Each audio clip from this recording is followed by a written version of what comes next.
Ang laki na mukha ko ngayon. Anyway, hi guys! So, may nagtatanong about dun sa ginawan ko na video, yung Union Bank Platinum Credit Card. So, yung tanong niya is ilalagay ko na lang are. Andyan sa taas. Sabi niya, hi, kaka-receive ko lang din ng email na approve na rin na pwede ko na gamitin online. Paano po gamitin yon na wala pang card? So, ayun na nga ma'am, gagawa tayo ng video ngayon. Paano gamitin yung virtual card ni Union Bank. So, let's go! Approve ka na po ni UB, mag-i-email po yan sa iyo. Tapos, magsisend yan ng reference code na gagamitin mo para sa virtual online mo. So, ganito yung email niya.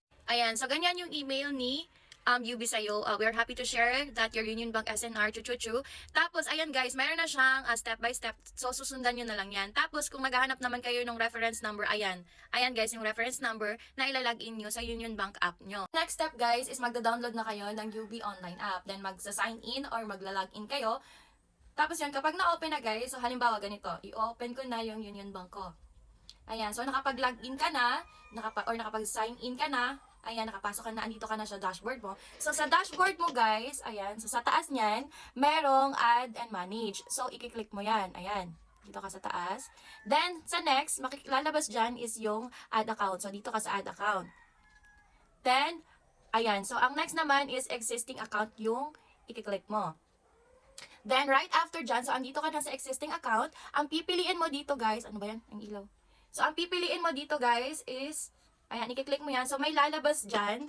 Ayan, so may lalabas dyan. Yung pipiliin mo is yung card reference number. So, i-click mo lang yan. Ayan. Tapos, ilalagay mo na dito yung reference code na in-email sa'yo ni UB. Ayan. Tapos, ilalagay mo siya dyan. Itatype mo, then isasubmit mo siya. Ayan. Ano ba yung ilaw? Isasubmit mo.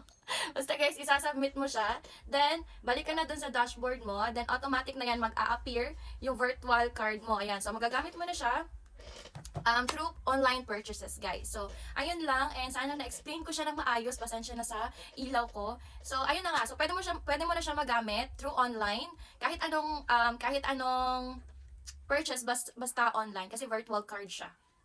Ayun na nga, guys. So, sana nakatulong sa'yo ang video. And, bye!